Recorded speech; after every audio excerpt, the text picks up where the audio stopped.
ঠিক আছে বলি যুবক ভাইরা নাকি একটা বলি তারপরে ইনশাআল্লাহ অন্য গজলে চলে যাব।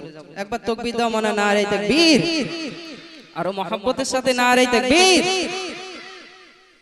तारीफ़े मोहम्मद हम लिख लिख के सुनाएंगे, हम खत्म नबूवत पे जापनी लुटाएंगे। बोलो सुभान अल्लाह। तारीफ़े मोहम्मद हम लिख लिख के सुनाएंगे, हम खत्म नबूवत पे जापनी लुटाएंगे। तारीफ़े मोहम्मद हम लिख लिख के सुनाएंगे, हम खत्म नबूवत पे जापनी लुटाएंगे। झुकना भी नहीं आता, बिकना भी नहीं आता, हम जान लुटाएंगे, डरना भी नहीं आता। झुकना भी नहीं आता, बिकना भी नहीं आता, हम जान लुटाएंगे, डरना भी नहीं आता। आका की मोहब्बत में हम सर को कटाएंगे, हम खत्म नबूवत पे जान अपनी लुटाएंगे। बोलो सुभान अल्लाह। हम खत्म नबूवत पे जान अपनी लुटाएंगे। तारीफ़े मोहम्मद हम लिख लिख के सुनाएंगे, हम खत्म नबूवत पे जान अपनी लुटाएंगे। दोहराएंगे हम फिर से तारीख यमामा को, इसके नबी है क्या बतलाएंगे दुनिया को। दोहराएंगे हम फिर से तारीख यमामा को, इसके नबी है क्या बतलाएंगे दुनिया को। हम जज्बा-ए ईमानी दुनिया को दिखाएंगे, हम खत्म नबूवत पे जान अपनी लुटाएंगे। बोलो सुभान अल्लाह। तारीफ़े मोहम्मद हम लिख लिख के सुनाएंगे, हम खत्म नबूवत पे जान अपनी लुटाएंगे। तारीफ़े मोहम्मद हम लिख लिख के सुनाएंगे, हम खत्म नबूवत पे जान अपनी लुटाएंगे। बोलो इंशाअल्लाह। जान अपनी लुटाएंगे। नारे तकबीर। যুবক ভাইদের একটা গর্জন হয় বাঘের মতো গর্জন, তাই এখানে যুবক ভাইরা কি ব্যাপার ভাইরা একটু তাকবীর হবে না উচ্চ স্বরে? উচ্চ স্বরে হবে তো নাকি? আল্লাহ মহান আল্লাহ বড় এটা বলতে আমাদের কষ্ট? আল্লাহ মহান আল্লাহু আকবার আল্লাহ বড় এটা বলতে আমাদের কষ্ট? নিশ্চয়ই কষ্ট না। দেখুন আল্লাহ আমাদেরকে কত ভালোবাসেন জানেন? আল্লাহ কিন্তু আমাকে আপনাকে ভীষণ ভীষণ ভীষণ ভালোবাসে। তা না হলে আপনাকে এই জান্নাতের বাগানে আনাতো না। হসপিটাল আছে আশেপাশে কোথাও? কোথায় আছে ভাইজান হসপিটাল? ঘটকপুকুর হসপিটাল আছে, সেই হসপিটালের বেডে শুয়ে রাখতে পারতেন তো নাকি? একবার মন দিয়ে ভাবুন, পারতেন তো? কত মানুষ হসপিটালের বেডে শুয়ে আছে, কাঁদছে আর বলছে আল্লাহ এত কষ্ট, অ্যাক্সিডেন্ট করলে আল্লাহ এত কষ্ট, এত যন্ত্রণা, এত ব্যথা বেদনা আল্লাহ আমি তো আগে জানতাম না। আমার এই অসুখ এই শরীর অসুস্থ, আমার যে যন্ত্রণায় ছটফট করছি আল্লাহ একটু কষ্টটা কমিয়ে দেন, আমি আর সহ্য করতে পারছি না আল্লাহ, আমি আর গুনাহ করব না আল্লাহ, আমি এবার থেকে তোমাকে ভালোবাসবো, 5 ওয়াক্ত নামাজ আদায় করব, তোমার কথা মতো চলবো আল্লাহ, একটা বার আমাকে সুযোগ দাও। তা না হলে আমার আত্মীয় স্বজন বাইরে বসে আছে, রাত জেগে বসে আছে, আমি ঘরের মধ্যে এই বেডে শুয়ে আছি, এই অবস্থায় যদি আমার মৃত্যু হয়ে যায় আল্লাহ, আমি তো সারা জীবন গুনাহ করেছি, সারা জীবন কত গুনার কাজ কত পাপ কাজ করেছি, এই অবস্থায় মৃত্যু হলে আমার তো কলেমা নসিব হবে না, আমার তো ইস্তেগফার করার সুযোগ হবে না আল্লাহ, আমাকে একটা বার সুযোগ দাও, আমি বাড়ি ফিরে যাই, এবার থেকে আমি মুয়াজ্জিন আযান দিলেই আমি সাথে সাথে গোসল করে ওযু করে আমি ইনশাআল্লাহ নামাজের জন্য যাব, আল্লাহ একবার সুযোগ দেন। কিন্তু আল্লাহ তাদের প্রতি রহম করেন, তারা আবার ফিরে আসেন, তবুও সেই আমরা আবার নাফরমানি করি, আবার ভুলে যাই আল্লাহকে। যখন আমরা কষ্টে পড়ি তখন আল্লাহকে বলি আল্লাহ সুযোগ দাও, ভালো হয়ে যাব, তাই তো নাকি? তারপরেও আমরা আবার শয়তানি ওয়াসওয়াসায় পড়ে নাফরমানিতে পড়ে যাই, আবার আল্লাহর কথার খেলাফ করি, তবু আল্লাহ আমাদেরকে কিন্তু মেরে ফেলেন না, তাই তো? আল্লাহ আমাদেরকে কষ্ট দেয় না। যখন ফজরের সময় আমরা ঘুমিয়ে থাকি, সারাটা দিন নামাজ পড়ি না, ঈশার নামাজও পড়ি না, ঘুমিয়ে পড়ি, ফজরের সময় মুয়াজ্জিন ডাকে, তখন আল্লাহ ফেরেশতারা বলে, আল্লাহ তোমার এই বান্দা, মন দিয়ে শুনবেন, কথাগুলো কিন্তু বেকার কথা নয়, খুব খুব গুরুত্বপূর্ণ কথা। গজল তো শোনেন, ইউটিউবে কত গজল শোনেন, 100টা গজল 10টা গজল শোনা বলা বড় বিষয় না, একটা গজলই যথেষ্ট যদি সেই মতো আমরা আমল করি। ওই জন্য মন দিয়ে কথাগুলো আপনাদেরকে শুনতে হবে। গজল এটা নয় ধুমধাড়াক্কা হবে, শুনবো বাড়ি যাব না, শিক্ষা আছে, বুঝতে হবে, সেই মতো আমল করতে হবে, তবে জীবনটা গড়ে যাবে। তো যে কথা আমি বলছিলাম, যে কথাটা আমি বলতে যাচ্ছিলাম, যে আল্লাহ আমাদেরকে ভালোবাসেন, সেই আল্লাহকে নারাজ করব না। হ্যাঁ, আল্লাহ স্মরণ করে দিয়েছেন, আলহামদুলিল্লাহ। ঘুমিয়ে আছি আমরা, ফেরেশতা বলে, আল্লাহ এ তো তোমার নাফরমান বান্দা, এ তোমার নাফরমান বান্দা, সারা দিন তোমাকে ডাকলো না, নামাজ পড়লো না, সে তো ঘুমিয়ে গেছে, একমতো মরেই গেছে। আল্লাহ ফজরে আজান দিচ্ছে, ও তো উঠলো না, আল্লাহ তবু 8টা 9টা বেজে যাচ্ছে, কি করব? তাকে ঘুম ভাঙিয়ে দেব না এই অবস্থায় মৃত্যু দিয়ে দেব? আল্লাহ বলে, ওরে আমার ফেরেশতারা, এই বান্দা আমার অতি আদরের বান্দা, অতি মহব্বত করে আমি এই বান্দাকে সৃষ্টি করেছি, ও নামাজ পড়েনি তাই কি? আমি আল্লাহ অতি দয়াবান, ও আজ না হয় কাল ভুল বুঝতে পারবে, ও আবার নামাজের কাছে আসবে, নামাজের জন্য আসবে। আমি আল্লাহ বড় খুশি হই যখন বান্দা আমার কাছে ফিরে আসে, এসে রোনাজারি করে, তাদের চোখের পানি মাটিতে পড়ার আগে আমি আল্লাহ মাফ করে দেই। আমি সহ্য করতে পারি না বান্দার এই কষ্ট। ফেরেশতারা বলছে, আল্লাহ সাগরের পানি আছে, কত পানি আছে, বিলবল্লি কত পানি আছে, সেই পানির দিকে আল্লাহ তোমার এত নজর নেই? বান্দার চোখ দিয়ে এক ফোঁটা পানি পড়বে, সেই পানি তোমার কাছে এত প্রিয়? আল্লাহ বলে, হ্যাঁ বান্দা, হ্যাঁ ফেরেশতা, তোমরা তো জানো কত আদর করে আমি তাদেরকে সৃষ্টি করেছি, একদিন তারা ফিরেই আসবে। সেই আল্লাহর অশেষ রহমতে আবার আমরা জীবন ফিরে পাই, আবার নিঃশ্বাসটা পাই, আবার দুনিয়ায় ঘোরাফেরা করি। তো সময় সুযোগ আছে ভাইজানেরা, আল্লাহকে ভালোবাসুন, আল্লাহ থেকে দূরে সরে আসলে হবে না। আল্লাহ এত সুখ শান্তি দিচ্ছে, সেই আল্লাহ যদি রেগে যায়, নারাজ হয়ে যায়, সবকিছু আমাদের বৃথা হয়ে যাবে। একটা ঘটনা আমি বলবো, সামান্য একটা ভুল করেছিলেন আমাদের আদি পিতা আদম আলাইহিস সালাম এবং আম্মা জান হাওয়া আলাইহিস সালাম। নতুন গজল এটা বলে তারপরে আমার ভাইরা, চাচু ভাইরা আছে, তাদের কণ্ঠে আপনারা শুনবেন। আমরা তো দিনের পর দিন কত গুনাহ করছি, তাই তো নাকি বাবু? অনেক গুনাহ করছি, আপনারা কি করেন জানি না, কিন্তু আমি তো করি, আমি বহু গুনাহ করে ফেলি, এত জীবন করেছি। আমি তো বলি, আমার গুনাহ সম্পর্কে যদি দুনিয়ার মানুষ জানে না, এখান থেকে লাথি মেরে ফেলে দেবে, আর গলায় দড়ি টানিয়ে মানে টেনে হিঁচড়ে নিয়ে চলে যাবে, এত গুনাহ আমি করে ফেলেছি। আল্লাহর কাছে ইস্তেগফার করছি, আপনারাও আমার জন্য নামাজে দোয়া করবেন, আল্লাহ যেন আমাকে ক্ষমা করে। তো একটা ভুল করেছিলেন আমাদের আদি পিতা আদম আলাইহিস সালাম এবং আম্মা জান হাওয়া আলাইহিস সালাম। সেই ভুলের কারণে আল্লাহ কত নারাজ হয়ে তাদের সাথে কি করেছিলেন, সেটা আমি আপনাদের শিক্ষণীয় বিষয় হিসেবে তুলে ধরছি। মনা, তোমরা মন দিয়ে এবার শুনতে হবে, তোমাদের এদিকে ফেরো, মন দিয়ে শুনতে হবে, কারণ এই গজলে আমি আরেকটা পুরস্কার তোমাদেরকে দেব, ঠিক আছে? একটা প্রশ্ন আমি ধরবো, গজলটার ভেতরে যে কথা, শেষে আমি একটা প্রশ্ন ধরবো, দেখবো কোন ছেলেটা মন দিয়ে শুনেছে, শুনলেই উত্তরটা বলতে পারবে, ঠিক আছে? চলুন। গজলটার টপিক হলো, আমরা যখন ইন্তেকাল করি, ছেলেদের জন্য কত টুকরা কাফন দেয় ভাইজান? কত টুকরা কাফন আমাদের ছেলেদের জন্য? 3 টুকরা কাফন। আর মা বোনেরা যখন ইন্তেকাল করে, তাদের জন্য কত টুকরা কাফন দেয় আমরা? জি 5 টুকরা কাফন। কেন আমাদের 3 টুকরা আর তাদের কেন 5 টুকরা? এই বিষয়ে কবি লিখছেন, শুনুন। এবছরে একেবারে নতুন গজল, কিন্তু আপনারা ধীরস্থির ভাবে মনোযোগ সহকারে শ্রবণ করুন। নারীর 5 টুকরা কাফন, পুরুষের 3 হয় কেমন? নারীর 5 টুকরা কাফন, পুরুষের 3 হয় কেমন? কেন বলো এমন হলো, শোনো আদমের সন্তান, কেন বলো এমন হলো, শোনো আদমের সন্তান। নারীর 5 টুকরা কাফন, পুরুষের 3 হয় কেমন? কেন বলো এমন হলো, শোনো আদমের সন্তান, কেন বলো এমন হলো, শোনো আদমের সন্তান। জান্নাতি গন্ধম হাওয়া আদম ভুল করে কেউ খেয়ো না, বলছে তোমায় রব্বানা। জান্নাতি গন্ধম হাওয়া আদম ভুল করে কেউ খেয়ো না, বলছে তোমায় রব্বানা।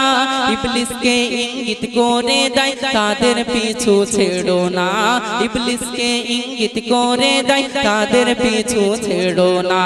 চোর পুলিশের খেলা খেলাই যেন আর সেওয়ালা, না খেলে গন্ধম হাওয়া আদম দয়ার নবী কি পেতাম, না খেলে গন্ধম হাওয়া আদম দয়ার নবী কি পেতাম। নারীর পাঁচ টুকরা কাফন পুরুষের দিন হয় কেমন, কেন বলো এমন হলো শোনো আদমের সন্তান। তাকবীর দাও, নারায়ে তাকবীর। আল্লাহ পাক আল্লাহ তাআলা আদি পিতা আদম আলাইহিস সালাম এবং আম্মা জান হাওয়া আলাইহিস সালামকে সৃষ্টি করলেন, জান্নাতে প্রবেশ করালেন, বললেন জান্নাতে যত সুখ শান্তি, যত ফল ফুরুলি, যত খাবার দাবার সবকিছু তোমরা খাও, জান্নাতি পোশাক তোমরা পরে নাও, তবে খবরদার অমুক গাছের ধারে কাছেও যেন তোমরা যেও না। কিন্তু শয়তান ওয়াসওয়াসা দিতেই লাগলো, একটা সময় শয়তানি ওয়াসওয়াসায় পড়ে তারা ফলটা খেয়ে ফেললেন। কি ঘটেছিল মন দিয়ে শুনছো তো আমার সোনা মানিক তোমরা? ঠিক আছে শুনো। দেখো শেষে গেল ফেসে শয়তানেরই কাছেতে, না বুঝে ভুল বসতে।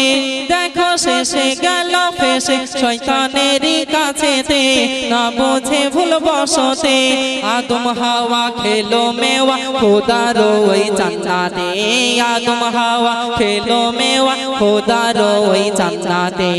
উলঙ্গ হয়ে গেল লজ্জা বড়ই পেল, উলঙ্গ হয়ে গেল লজ্জা বড়ই পেল। বৃক্ষের দ্বারে গেলে তারা বৃক্ষ সরে যায় তখন, বৃক্ষের দ্বারে গেলে তারা বৃক্ষ সরে যায় তখন। নারীর পাঁচ টুকরা কাফন পুরুষের দিন হয় কেমন, কেন বলো এমন হলো শোনো আদমের সন্তান। শয়তানি ওয়াসওয়াসায় পড়ে সেই ফল খেয়ে ফেললেন, আল্লাহ নারাজ হয়ে গেল। সামান্য একটা ভুল, মন দিয়ে কিন্তু শুনবেন, আল্লাহ নারাজ হয়ে গেল। সাথে সাথে শরীরের জান্নাতি পোশাক গেল পড়ে গেল। কি হলো?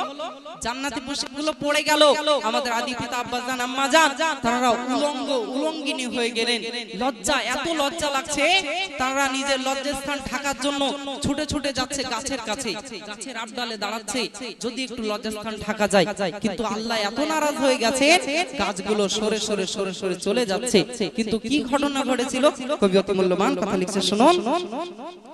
ইজ্জত ঢাকিলো মান বাঁচালো জান্নাতের এক আঞ্জির গাছ, তাই শুকরিয়া জানালো আজ। বলো সুবহানাল্লাহ, একটু মন খুলে সবাই মিলে বলো সুবহানাল্লাহ।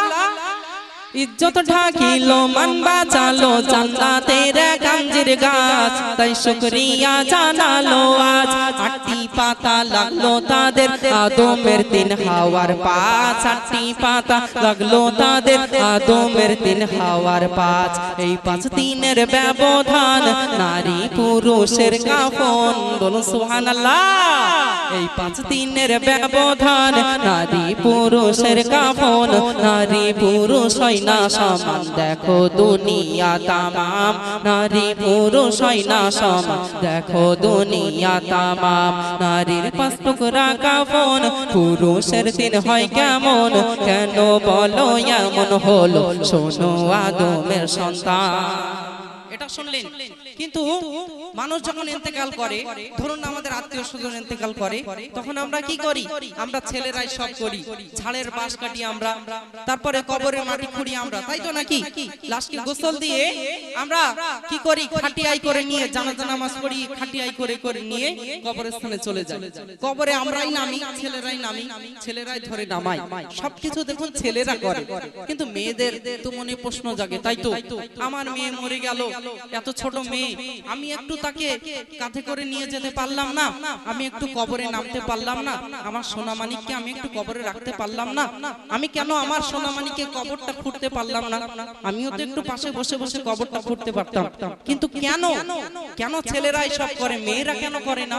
এটা কবি অতি মূল্যবান কথা লিখছে, শুনুন। বলো এ কেমন হলো নিয়ম, নারী মাটি দেবে না, গোরস্থানে যাবে না। বলো এ কেমন হলো নিয়ম, নারী মাটি দেবে না, গোরস্থানে যাবে না। মায়ার হৃদয় মাইয়া দেখে কান্না তাদের থামে না, মায়ার হৃদয় মাইয়া দেখে কান্না তাদের থামে না। দিতে গেলে মাটি করিবে কান্না কাটি, দিতে গেলে মাটি করিবে কান্না কাটি। কেউ বারে বারে বারে হয়ে যাবে অজ্ঞান, কেউ বারে বারে বারে হয়ে যাবে অজ্ঞান। নারীর 5 টুকরা কাফন, পুরুষের 3 হয় কেমন? কেন বলো এমন হলো, শোনো আদমের সন্তান। শুধু কি এই কারণ? আরো কি কারণ আছে যার জন্য মেয়েরা কবরস্থানে যেতে পারেন না? বেখেয়ালে কখনো ভুলে যদি নারীর কাপড় সরে যায় গোরস্থানে গিয়ে ভাই, বেখেয়ালে কখনো ভুলে যদি নারীর কাপড় সরে যায় গোরস্থানে গিয়ে ভাই। কুমনোভাব আসতে পারে পুরুষের তখনই হাই, কুমনোভাব আসতে পারে পুরুষের তখনই হাই। হবে রে অনেক গুনাহ মাটি দিতে তাই মানা, বলো সুবহানাল্লাহ। হবে রে অনেক গুনাহ মাটি দিতে তাই মানা, করে বর্ণনা আজ শোনো না অধমে মেহান্নান, করে বর্ণনা আজ শোনো না অধমে মেহান্নান। নারীর 5 টুকরা কাফন, পুরুষের 3 হয় কেমন? কেন বলো এমন হলো, শোনো আদমের সন্তান। নারে তাকবীর, আরেকটু জোর হবে না? নারে তাকবীর। তাহলে মন দিয়ে শুনেছো না? আমি এবার প্রশ্নটা ধরি, যার উত্তর হবে একই সিস্টেম, হাত তুলবে, নিচে থেকে বলে দেবেন, আমি ডেকে নেব তারপরে বলবে, ঠিক আছে? বলো তো দেখি, আল্লাহ পাক আল্লাহ তাআলা আদি পিতা আদম আলাইহিস সালামকে সৃষ্টি করলেন এবং আম্মা জান হাওয়া আলাইহিস সালামকে সৃষ্টি করে জান্নাতে প্রবেশ করালেন, তাই তো? জান্নাতে প্রবেশ করে জান্নাতি খাওয়া, জান্নাতি ফল সবকিছু ভক্ষণ করতে বললেন। তবে বললেন খবরদার অমুক গাছের ধারে কাছেও যেন যেও না, অমুক গাছের ধারে কাছেও যেও না। কিন্তু তামরা শয়তানি অস্ত্র পড়ে চলে গেলেন এবং সেই ফল খেয়ে ফেললেন। খাওয়ার সাথে সাথে বস্ত্রগুলো, জান্নাতি পোশাকগুলো পড়ে গেল, তারা উলঙ্গ উলঙ্গিনী হয়ে গেলেন। লজ্জাস্থান ঢাকার জন্য প্রত্যেকটি গাছের কাছে যাচ্ছেন, গাছগুলো সরে সরে সরে সরে চলে যাচ্ছে, কিন্তু একটি গাছের পাতা দিয়ে তারা লজ্জাস্থান ঢেকেছিলেন। ওই গাছটির নাম কি কে বলতে পারবে? তুমি বলবে? এসো মাশাআল্লাহ, এসো এসো সামনে দিকে এসো। বলো তো দেখি সোনামানিক, তুমি? জান্নাতি গাছ। জান্নাতি গাছ, কিন্তু গাছটার নাম কি? নাম বলতে পারবে তুমি? নামটা বলতে পারবে না? আচ্ছা বসো। অসংখ্য ধন্যবাদ আমার ভাইকে, সে সঠিক বলুক আর বেঠিক বলুক, সে যে এসেছে এটাই বড় ব্যাপার, তাই তো নাকি? এইখানে আসাটা সহজ নয়, এই মাইকে কথা বলা সবার দ্বারাই হয় না। অনেক আলেম মানুষ আছেন, অনেক জ্ঞানী মানুষ আছেন, কিন্তু মাইকে সবাই কথা বলতে সাহস পান না। তুমি আসবে? এসো। তোমার হাতে কি হয়েছে দেখি? হাত ভেঙে গেছে? কিভাবে ভেঙে গেছে? পড়ে গিয়েছিলে কোথাও? কোথা থেকে পড়ে গিয়েছিলে? আল্লাহু আকবার। দেখেন, মাদ্রাসায় যাবে বলে ওযু করে উঠতে গিয়েছে, ছেলেটার পড়ে গিয়ে হাত ভেঙে গেছে। আল্লাহ পাকের কাছে আমরা সকলে দোয়া চাই, আল্লাহ পাক তার ওই বাচ্চাটার হাতটাকে সুস্থ করে দেন, ব্যথা যন্ত্রণা কমিয়ে দেন, আর তার জন্য ব্রেন স্মৃতিশক্তি অনেক ভালো হয়।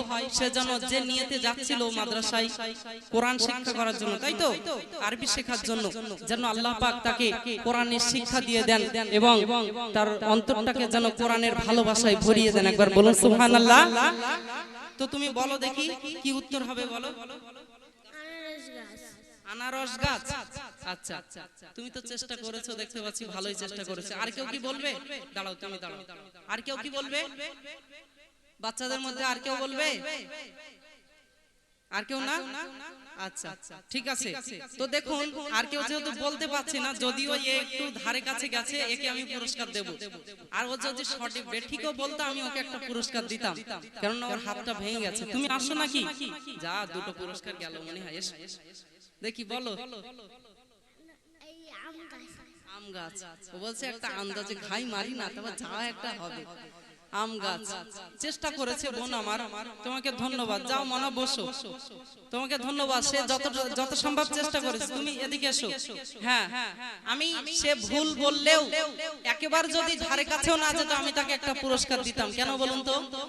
সে কোরআন শিক্ষা করার জন্য যাচ্ছিল, একটা অ্যাক্সিডেন্ট, এটা অ্যাক্সিডেন্ট হতেই পারে, তাই না? অ্যাক্সিডেন্ট হতেই পারে, তার যে হাত ভেঙে গেছে, এত ভালো লেগেছে আমার, আল্লাহ পাক তার প্রতি রহম করুক, আমি তাকে একটা পুরস্কার দেব। ওনা তোমার নামটা কি? আনারস গাছ বলেছে, যদিও গাছটার নাম হলো আঞ্জির গাছ। কি গাছ? আঞ্জির গাছ। ডুমুর ফলের তো ডুমুর গাছের ন্যায় একটা গাছ, তাকে আঞ্জির গাছ বলা হয়। সেই গাছের পাতা দিয়ে আমাদের আব্বাজান এবং আম্মাজান লজ্জাস্থান ঢেকেছিলেন 5 টুকরা এবং 3 টুকরা পাতা নিয়ে, সেটাকেই কাফন আমাদের বর্তমান সমাজে কাফন দেওয়া হয়। তোমার নাম কি? আফতাব হোসেন গাজী। আফতাব হোসেন গাজী। আব্বাজানের নাম? আনার হোসেন গাজী। আনার হোসেন গাজী। এই গ্রামে বাড়ি? কোথায় বাড়ি তোমার? জামালপাড়ায়। জামালপাড়া কোন দিকে ভাইজান? জি জি, আচ্ছা, এখানে আত্মীয়র বাড়ি এসেছো, কুটুম বাড়ি নাকি নানাজির বাড়ি এসেছো? আচ্ছা ঠিক আছে, নাও এটা তোমার জন্য, এটা যাও, ঠিক আছে, দোয়া করি তোমার জন্য। আর তোমাদের কাছে আমার একটা অনুরোধ, নেক্সট প্রোগ্রামে যখন মেহফিলে বসবে, তখন অন্তত আম্মাজান আব্বাজানকে বলবেন যে আব্বাজান আম্মাজান, নবীর মেহফিল আমরা বসি, অন্তত আমাদের একটা পাঞ্জাবি এবং একটা টুপি দেন, তাই তো নাকি? এটা তো কোনো গান সিনেমার মেহফিল নয় যে বসে হই হই হই হই করব, তাই তো নাকি? এটা নবীর মেহফিল, এখানে বসার একটা আদব আছে, এখানে কথা বলার একটা আদব আছে, সব সময় সেই রকম ভাবেই আমাদেরকে চলতে হবে। তো তাকবীর দেন, নারে তাকবীর, আরো জোরে নারে তাকবীর। মন খারাপ করার কোনো কারণ নেই, এখনো পুরস্কার আছে। আরে শেষ হয়ে যায় যদি গাড়ি থেকে আনবো, ঠিক আছে তো? কোনো মন খারাপ করার কারণ নেই। আমার প্রচুর ঘটনা গজল ইনশাআল্লাহ আগে বলবো, একের পর এক এরকম পুরস্কার, ঠিক আছে তো? একবার তাকবীর দাও, নারে তাকবীর। আলহামদুলিল্লাহ, আমাদের আবু সাইদ গাজী এবং কারিমুল্লাহ গাজী আসছে, তাদের কণ্ঠে শুনুন, তারপরে আমি ইনশাআল্লাহ আবার আসবো। আবারও বলছি, যদি কোনো ঘটনা গজল শুনতে সরাসরি মন চাই, লিখে পাঠাবেন। কিছু বিখ্যাত গজল আছে, আপেল ফলের ঘটনা শুনেছো তো না ময়না তোমরা? আপেল ফলের ঘটনা, বড় পীর সাহেবের যে জীবনী আছে, যদি আপনারা শুনতে চান ইনশাআল্লাহ শোনাবো। চলুন।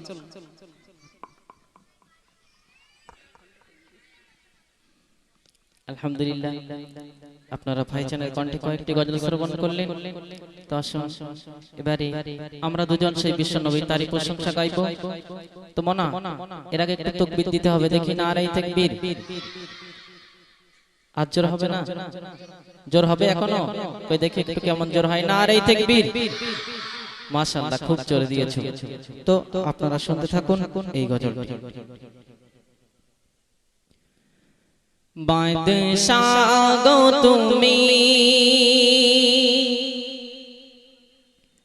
বাদশাহ গো তুমি, দিন ও দুনিয়ার বাদশাহ গো তুমি, দিন ও দুনিয়ার কি করব তারিফ, ও গো নবী তোমার কি করব তারিফ, ও গো নবী তোমার। বাদশাহ গো তুমি, বাদশাহ গো তুমি, দিন ও দুনিয়ার কি করব তারিফ, ও গো নবী তোমার কি করব তারিফ, ও গো নবী তোমার। তোমার পসিনা যেন মেশকে আতর, দেখে সালাম দিত কাকর পাথর, দেখে সালাম দিত কাকর পাথর। তোমার পসিনা যেন মেশকে আতর, দেখে সালাম দিত কাকর পাথর, দেখে সালাম দিত কাকর পাথর। বনের হরিণেও, বনের হরিণেও চিনেছে গো তোমার, বনের হরিণেও, বনের হরিণেও চিনেছে গো তোমার কি করব তারিফ, ও গো নবী তোমার কি করব তারিফ, ও গো নবী তোমার। বাদশাহ গো তুমি, বাদশাহ গো তুমি, দিন ও দুনিয়ার কি করব তারিফ, ও গো নবী তোমার তোমার কি করব তারিফ ও গো নবী তোমার তোমার ব্যবহার ছিল এতই মধুর তোমার অন্তর ভরা শুধু নূর আর নূর তোমার অন্তর ভরা শুধু নূর আর নূর তোমার ব্যবহার ছিল এতই মধুর তোমার অন্তর ভরা শুধু নূর আর নূর তোমার অন্তর ভরা শুধু নূর আর নূর এত দয়া মায়া এত দয়া মায়া তোমার বুকের ভিতর এত দয়া মায়া এত দয়া মায়া তোমার বুকের ভিতর কি করব তারিফ ও গো নবী তোমার কি করব তারিফ ও গো নবী তোমার বাদশাহ গো তুমি বাদশাহ গো তুমি দিন দুনিয়ার কি করব তারিফ ও গো নবী তোমার কি করব তারিফ ও গো নবী তোমার দেখিলে গো তোমায় এই দুই নয়নে পড়বে না দেহ দো চোখের আগুনে পড়বে না দেহ দো চোখের আগুনে দেখিলে গো তোমায় এই দুই নয়নে পড়বে না দেহ দো চোখের আগুনে পড়বে না দেহ দো চোখের আগুনে রহমত তুমি রহমত তুমি সারা দুনিয়ার রহমত তুমি রহমত তুমি সারা দুনিয়ার কি করব তারিফ ও গো নবী তোমার কি করব তারিফ ও গো নবী তোমার বাদশাহ গো তুমি বাদশাহ গো তুমি দিন দুনিয়ার কি করব তারিফ ও গো নবী তোমার কি করব তারিফ ও গো নবী তোমার মানে একটু তাকবীর দাও দেখি নারায়ে তাকবীর মাঝে মাঝে ভোল্টেজ কমে যাচ্ছে কেন এরকম আচ্ছা মানা বাঘের গর্জন বেশি জোরে হয় না বিড়ালের গর্জন বেশি জোরে হয় বাঘের গর্জন জোরে হয় তাই তো আচ্ছা তোমরা কি বাঘের মতো দিতে চাও নাকি না বিড়ালের মতো দিতে চাও বাঘের মতো দিতে চাও কই দেখি কেমন বাঘের মতো দিতে চাও দেখি তো নারায়ে তাকবীর হয়েছে বাঘের মতন আমার তো মনে হচ্ছে এখনো হয়নি আর একটুখানি উঠবে দেখি নারায়ে তাকবীর মাশাআল্লাহ খুব সুন্দর দিয়েছো বাদশাহ গো তুমি বাদশাহ গো তুমি দিন দুনিয়ার কি করব তারিফ ও গো নবী তোমার কি করব তারিফ ও গো নবী তোমার বাদশাহ গো তুমি বাদশাহ গো তুমি দিন দুনিয়ার কি করব তারিফ ও গো নবী তোমার কি করব তারিফ ও গো নবী তোমার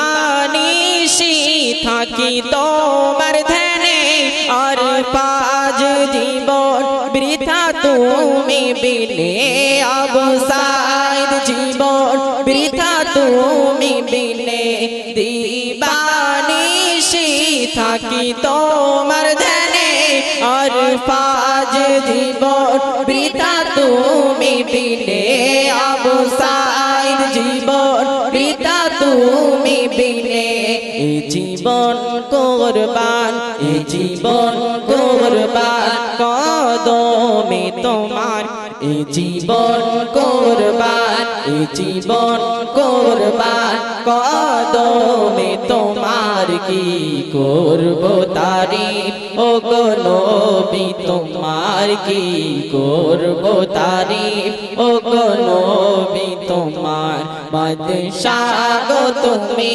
বাদশাহ গো তুমি দিন ও দুনিয়ার কি করব তারিফ ও গো নবী তোমার কি করব তারিফ ও গো নবী তোমার। আলহামদুলিল্লাহ, আপনারা শ্রবণ করলে তো আবার ভাইজান আসেন, ভাইজানের কণ্ঠে শুনতে থাকুন। আলহামদুলিল্লাহ, খুব সুন্দরভাবে আপনারা শ্রবণ করলেন আবু সাঈদ গাজী এবং কারিমুল্লাহ গাজীর কণ্ঠে নাতে রাসূল সাল্লাল্লাহু আলাইহি ওয়াসাল্লাম। তো বাচ্চারা যারা গজল শুনছো, বলো তো দেখি, এখান থেকে কয়েক মাস আগে আমাদের ভারতবর্ষের কেরালা থেকে একটা যুবক ছেলে পায়ে হেঁটে হেঁটে মক্কা মদিনার দিকে যাচ্ছিল। সেই যুবক ছেলেটার নাম কি, কে বলবে? নাম কি? শিয়াব ভাই। দেখেছো তোমরা তাকে? কি মোবাইলে দেখেছো? নেটে মনে হয় নাকি ইন্টারনেটে, ফেসবুকে, ইউটিউবে আমরাও দেখেছি। শিয়াব ভাই হেঁটে হেঁটে যাচ্ছে, তাই তো? পিঠে একটা ব্যাগ আছে, হাতে একটা লাঠি আছে, এইভাবে হেঁটে হেঁটে যাচ্ছে, তাই তো? তো তিনি একটা সময় গিয়ে যখন ওয়াঘা বর্ডারে গিয়েছিলেন, তারপরে পাকিস্তান তাকে ভিসা দিচ্ছিল না, আপনারা শুনেছিলেন।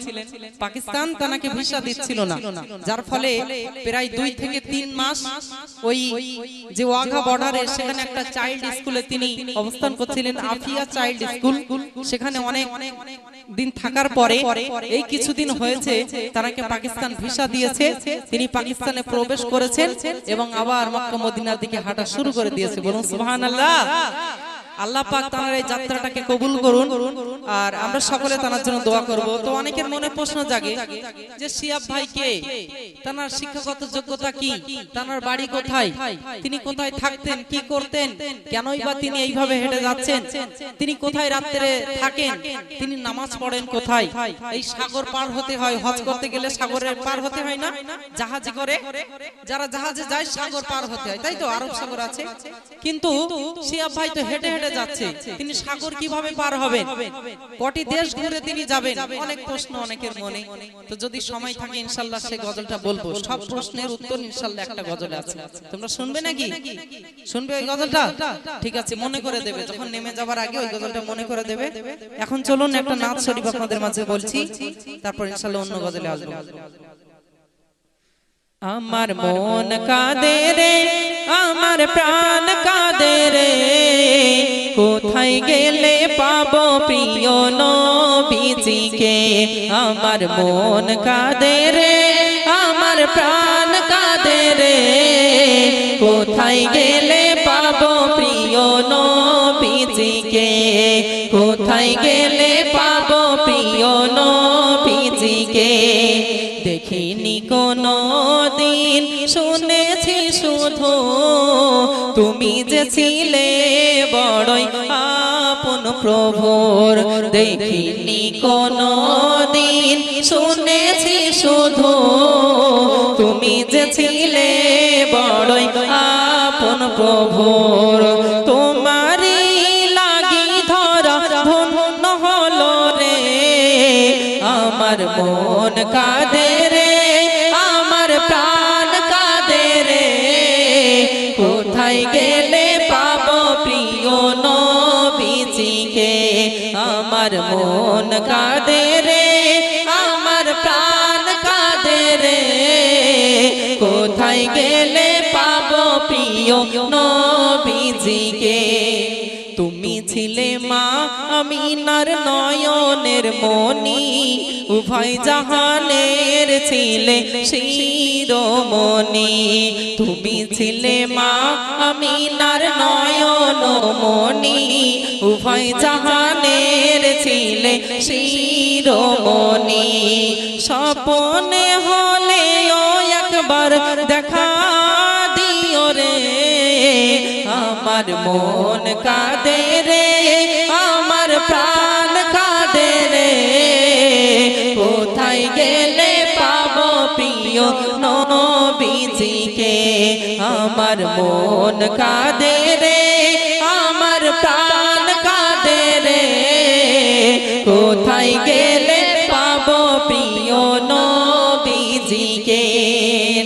তাকবীর। আহারে, এই কথাটা আমাদের কাছে কেমন লাগছে জানি না। যারা আল্লাহওয়ালা মানুষ, যারা নামাজ কালাম আদায় করেন, জিকির আজকার তাসবিহ তাহলিল করেন, আল্লাহকে রাজি খুশি করেন, নবীকে মনে প্রাণে ভালোবাসেন, তাদের কলিজাটা কেঁদে উঠছে। আহারে, সত্যি আমার মন কাঁদে, প্রাণ কাঁদে। কখন যাব সেই নবীর রওজায়, কখন নবীর চাঁদ মুখটা দেখব। দেখুন, সকলের নসিবে হয় না। আল্লাহ যাদেরকে তাকদীরওয়ালা করে তারাই হজে যেতে পারে, তাই তো নাকি? আমি তুমি সবাইকে যেতে পারি না। টাকা কিন্তু আছে অনেকের, লক্ষ লক্ষ টাকা, হাজার হাজার টাকা আছে, কিন্তু সবার কি আর নসিব হয় ভাই? সবার নসিব হয় হজ পাকে যাওয়ার? সবার হয় না। আল্লাহ যাদেরকে তাকদীর বড় করেছেন তারা যান। আহারে, কি খুশির মেহমান তারা, বলুন তো। সেই কাবা শরীফ যেদিকে দেখে আমরা নামাজ আদায় করি, সেই হাজরে আসওয়াদ জান্নাতি পাথর, হাজরে আসওয়াদ জান্নাতি পাথর, সেই আসওয়াদে চুম্বন দিলে পাপ রাশিগুলো টেনে নেয়। সেই পাথরের কালারটা, রংটা কি রং বলো তো দেখি? কালো রং। ঠিক বলেছো, এখন কালো হয়ে গেছে, আগে সাদা ছিল, তাই তো? আমাদের পাপগুলো টেনে টেনে পাথরের রংটা কালো কালার হয়ে গেছে। আবে জমজম কূপের পানি পান করে হাজী সাহেবানরা। আহারে, যে নবীর জন্য আল্লাহ তামাম বিশ্ব সাজালেন, সেই নবী যে দেশে তারা কদম মোবারক দিয়ে হেঁটে হেঁটে যেতেন, আমাদের মন চায় আমরা একটু সেই নবীর রওজায় যাব, একটু দেখবো তারা দেশটা কেমন, তারা রওজাটা কেমন। এটা আমাদের মনে সাজ জাগে। যারা হাজী সাহেবানরা আছেন, একবার শুনে দেখুন, যখন রওজা শরীফটা দেখে, আমার তো এটা বিশ্বাস হয় দুনিয়ার সব কথা তারা ভুলেই যায়। কে স্ত্রী, কে সন্তান, কে পিতা মাতা, সবকিছু ভুলে শুধু নবীর ভালোবাসায় কেঁদে যারে যার হয়ে যায়। তাদের যখন বাড়ি ফিরে আসার সময় হয়, তাদের মনটা কেঁদে যারে যার হয়ে যায়, যে আর কিছু সময় আমি নবীর কাছে থাকতে পারবো না, আর কিছু সময় রওজার কাছে থাকতে পারবো না। আল্লাহ আমাদেরও নসিব করুক। বলুন নারে তাকবীর, বলুন আল্লাহুম্মা আমিন। চলুন আমি এবার সেই ইতিম নবীর ঘটনা বলবো। আহারে, নবী আমার ইতিম ছিলেন, যিনি সরকারে দো আলম শাফিউল মুজনাবিন রাহমাতাল লিল আলামিন। আল্লাহ তানাকে ইতিম করেছিলেন। কত কষ্ট, কত অভাব অনটন নবী আমার। আল্লাহ চাইলে, নবী চাইলে তিনি এই সারা বিশ্বের মধ্যে crore crore crore dollar, billion dollar সেই টাকার মালিক হতে পারতেন, কিন্তু ছেঁড়া চাটার বিছানায় ঘুমাতেন। আহারে, কি নবী আমার, সকলের জন্য তিনি যে রহমত স্বরূপ এসেছেন। কবি লিখছেন, আমি এতিম হয়ে কাঁদি না কেন, তোমরা বলতে পারো। এতিম হয়ে কাঁদি না কেন, তোমরা বলতে পারো। এতিম ছিলেন দয়ার নবী, এতিম আমিও। এতিম ছিলেন দয়ার নবী, এতিম আমিও। আমি এতিম হয়ে কাঁদি না কেন, তোমরা বলতে পারো। এতিম ছিলেন দয়ার নবী, এতিম আমিও। এতিম ছিলেন দয়ার নবী, এতিম আমিও।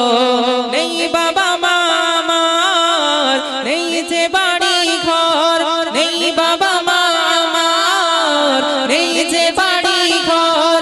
আমার মতো কপাল পোড়া নেই যে ভবে আর, নেই বাবা মা আমার, নেই যে বাড়ি ঘর। আমার মতো কপাল পোড়া নেই তো ভবে আর। তবু মনে নিয়ে সান্ত্বনা কাটাই দিন রাত, মনে নিয়ে সান্ত্বনা কাটাই দিন রাত। এতিম ছিলেন আমার নবী হযরত মুহাম্মদ। এতিম ছিলেন আমার নবী হযরত মুহাম্মদ। আমি এতিম হয়ে কাঁদি না কেন, তোমরা বলতে পারো। এতিম হয়ে কাঁদি না কেন, তোমরা বলতে পারো। এতিম ছিলেন দয়ার নবী, এতিম আমিও। এতিম ছিলেন দয়ার নবী, এতিম আমিও। জীবন চলার পথে রয়েছে আপন পর, এই জীবনে রইল না মোর আপন কোন ঘর। জীবন চলার পথে রয়েছে আপন পর, এই জীবনে রইল না মোর আপন কোন ঘর।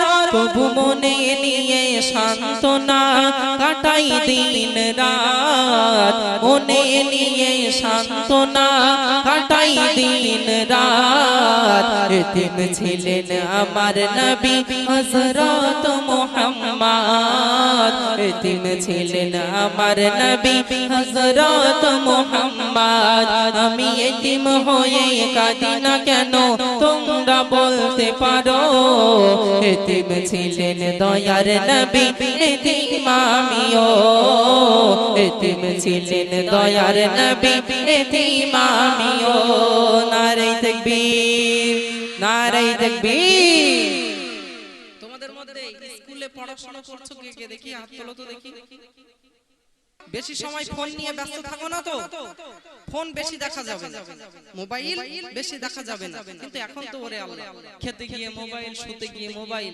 মোবাইল না দিলে আরো বাচ্চাদের মন ভালো থাকে না তোমাদের এরকম না তো আর যদিও মোবাইল দেয় যদিও দেয় খবরদার কোনো গান সিনেমা কোনো অশ্লীল ভিডিও দেখবে না ইউটিউবে গেলেও যদি সামনে আসে স্ক্রল করে দেবে উপরে তুলে দেবে দেখবে না দেখলে এই চোখের জেনা হয়ে যাবে তাই তো নাকি একটা বেগানা মহিলাকে যদি দেখি আমরা চোখের জেনা হবে কি হবে না আমরা যদি গান শুনি কানের জেনা হবে কি হবে না সেই গান মুখস্থ করে যদি আমরা বলি জবানের জেনা হবে কি হবে না হবে আর এই জেনাগুলো হলে মৃত্যুর সাথে সাথেই কবরে তো ভয়াবহ আযাব আর জাহান্নামে আমাদেরকে নিক্ষেপ করা হবে চোখটাকে জ্বালানো হবে আর জবানটাকে জ্বালানো হবে কানটাকে জ্বালানো হবে আল্লাহ আমাদেরকে চোখের জেনা থেকে কানের জেনা থেকে জবানের জেনা থেকে হেফাজত করুন বলুন আল্লাহুম্মা আমিন যখনই ফোন কাছে পাবে সার্চ করবে বলবে ইসলামিক ওয়াজ বা কোরআনের তাফসীর বা কিরাত এই রকম বা গজল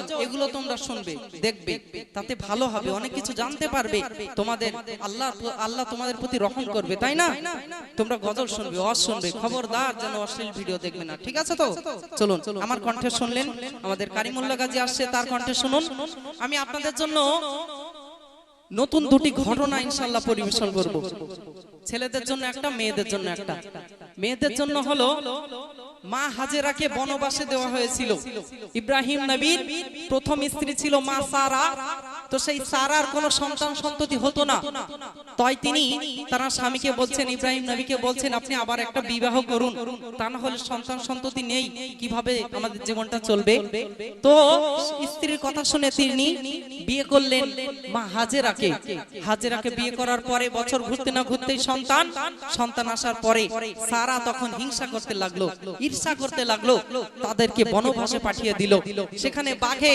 নবী ইসমাঈল আলাইহিস সালামকে খেতে গেল কি ঘটনা ঘটেছিল পাহাড়ের পদদেশে মা আর সন্তানকে রেখে চলে আসলো কি আজব ঘটনা শুনলে অবাক হয়ে যাবেন আল্লাহ তাআলাদেরকে কিভাবে হেফাজত করেছিল এই যে আবে জমজম কূপের পানি আমরা পান করি এটা কিভাবে এসেছিল সেই ইসমাঈল নবীর পায়ের মানে কদমের ঠোকাতে সেই জমজম আবে জমজমের পানির উৎপত্তি হয়েছিল কি তার ইতিহাস আছে আমি ইনশাআল্লাহ মা বোনেদের জন্য এই গজল ইনশাআল্লাহ বলবো আপনারাও শুনবেন যারা জানেন তারা জানেন যারাদের অজানা আছে ইনশাআল্লাহ শুনবেন আর একটা ঘটনা আমি আপনাদের বলবো সেটা ছেলেরা মেয়েদের জন্য কাজে লাগবে গজলটা যেহেতু গজলের টপিকটা হলো নামাজ পড়লে বিনিময়ে যে আল্লাহ কত কিছুই বদৌলত দেয় তার বাস্তব দৃষ্টান্ত নিদর্শন দিয়ে আমি একটা গজল বলবো লোকমান হাকিম বলে একজন মাহবুব বান্দা ছিলেন আল্লাহর মাহবুব বান্দা ছিল লোকমান হাকিম তো তানার সমসময়ে একটা মহিলা ছিল তানার সাথে যে ছেলেরই বিয়ে হতো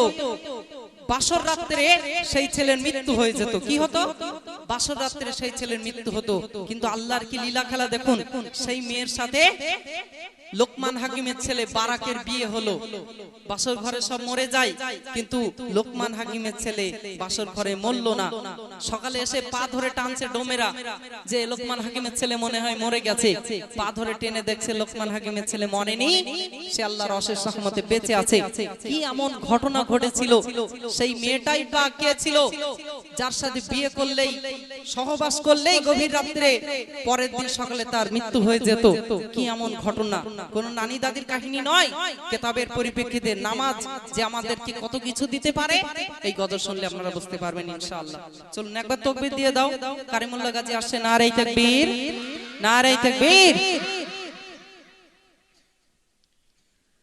আসসালামু আলাইকুম ওয়া রাহমাতুল্লাহি ওয়া বারাকাতুহু আলহামদুলিল্লাহ ভাইজানের কণ্ঠে এতক্ষণ খুব সুন্দর সুন্দর হাম নাত রাসূল শুনছিলেন। আসুন আমি একটি কবরে আযাবকে নিয়ে গজল পরিবেশন করব, আপনারা ধীরে স্থির ভাবে শ্রবণ করবেন। কবরের আযাব কত কঠিন সইতে আমি পারিব না, কবরের আযাব কত কঠিন সইতে আমি পারিব না। হো গো দয়াময় হে রহিম, হো গো দয়াময় হে রহিম, চাই যে তোমার শুধু করুণা। কবরের আযাব কত কঠিন সইতে আমি পারিব না, কবরের আযাব কত কঠিন সইতে আমি পারিব না। মসজিদের ওই পালকি খানা আসবে সবার দ্বারে সবার জানা, মসজিদের ওই পালকি খানা আসবে সবার দ্বারে সবার জানা। বড়ই পাতার গরম পানি শেষ গোসল দেবে সব জানা, গোসল শেষে সাদা কাফনে চির বিদায় দেবে ভুলো না। কবরের আযাব কত কঠিন সইতে আমি পারিব না, কবরের আযাব কত কঠিন সইতে আমি পারিব না। ও গো দয়াময় হে রহিম, ও গো দয়াময় হে রহিম, চাই যে তোমার শুধু করুণা। কবরের আযাব কত কঠিন সইতে আমি পারিব না। মন করলে কি আসবে কাছে সওয়াল করতে আমার পাশে, মন করলে কি আসবে কাছে সওয়াল করতে আমার পাশে। সেই সওয়ালের সঠিক জবাব আমাকে ভুলিয়ে দিও না। কবরের আযাব কত কঠিন সইতে আমি পারিব না, কবরের আযাব কত কঠিন সইতে আমি পারিব না। ও গো দয়াময় হে রহিম, চাই যে তোমার শুধু করুণা। কবরের আযাব কত কঠিন সইতে আমি পারিব না, কবরের আযাব কত কঠিন সইতে আমি পারিব না। আধার কবরে আলো জেলে সাপ বিচ্ছু সব দূরে ফেলে, আধার কবরে আলো জেলে সাপ বিচ্ছু সব দূরে ফেলে। বেহেশত হতে আমার লাগি দিও যে ফুলের বিছানা, সব অপরাধ ক্ষমা করে জান্নাত করে দিও ঠিকানা। কবরের আযাব কত কঠিন সইতে আমি পারিব না, কবরের আযাব কত কঠিন সইতে আমি পারিব না। ও গো দয়াময় হে রহিম, ও গো দয়াময় হে রহিম, চাই যে শুধু তোমার করুণা। কবরের আযাব কত কঠিন সইতে আমি পারিব না, কবরের আযাব কত কঠিন সইতে আমি পারিব না। হে শেষ বিচারের অধিপতি, এই পাপীর শুধু এই মিনতি। হে শেষ বিচারের অধিপতি, এই পাপীর শুধু এই মিনতি।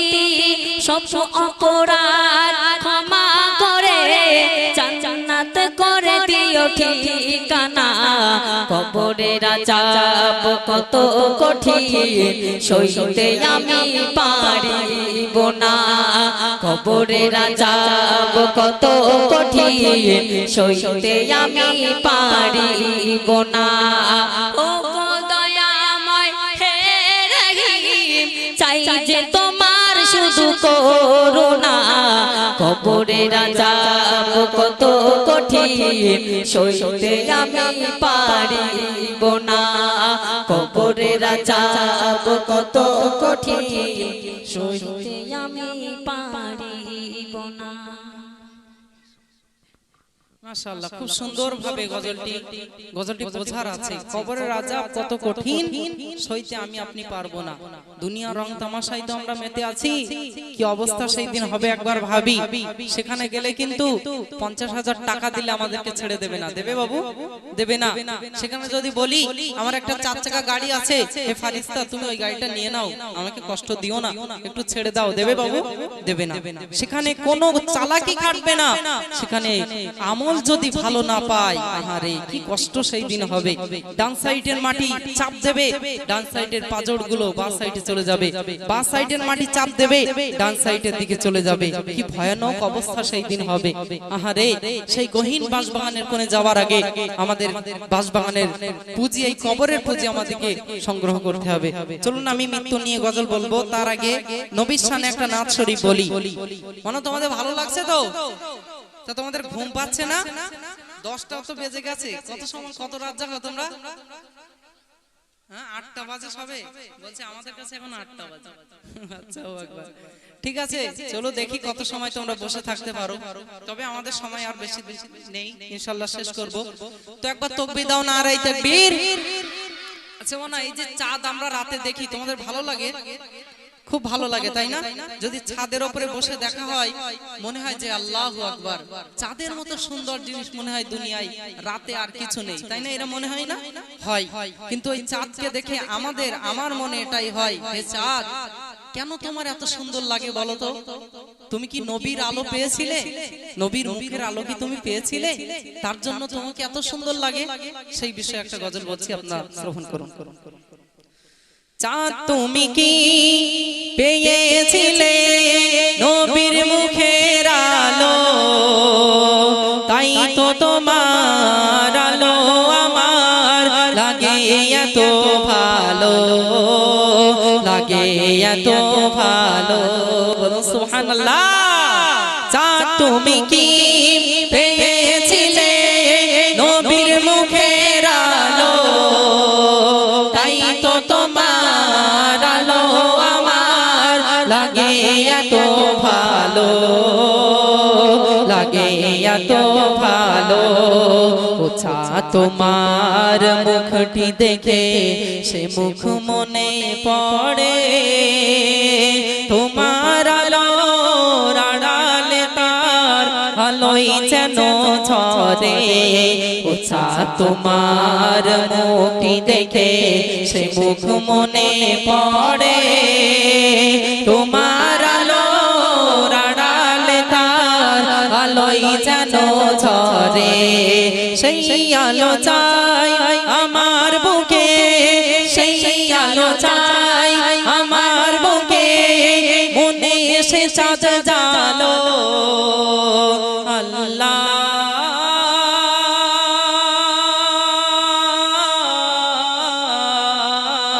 মনে এসে চাঁদ জালো। চাঁদ তুমি কি পেয়েছিলে নবীর মুখের আলো, তাই তো তোমার আলো আমার লাগে এত ভালো, লাগে এত ভালো। তোমার বসত বাড়ি যে আকাশের বুকে, সেই আকাশ নীল হয়েছে তার বিরহে দুঃখে। ওছা তোমার বসত বাড়ি যে আকাশের বুকে, সেই আকাশ নীল হয়েছে তার বিরহে দুঃখে, তার বিরহে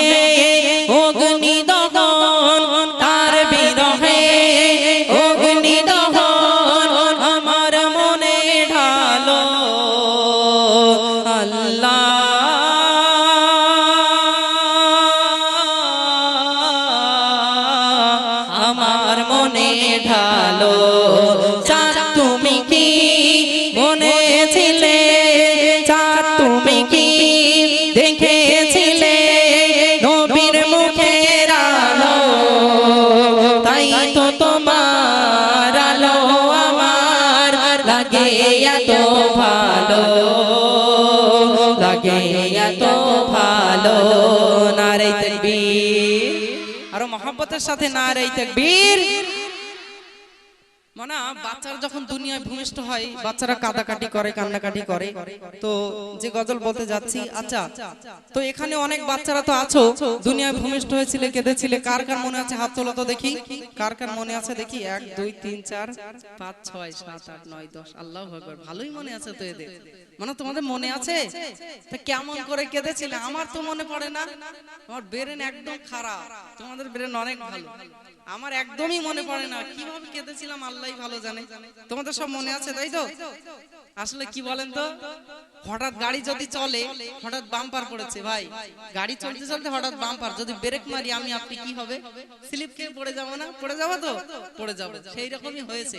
আলামিন ভাই হাত তুলতে বলেছে, তুলে দিয়েছি। কি বললো না বললো অত ভাবার সময় নেই। আসলে এটা মহব্বত, এটা ভালোবাসায় হয়, তাই তো নাকি? ভালোবাসার তারে এটা হয়। আমি জানি বাচ্চারা আমাকে অনেক ভালোবাসে, ওই জন্যই তো আমি আমার এই প্রত্যেক অনুষ্ঠানে এতটা করে কলম আমি তাদেরকে উপহার দেই।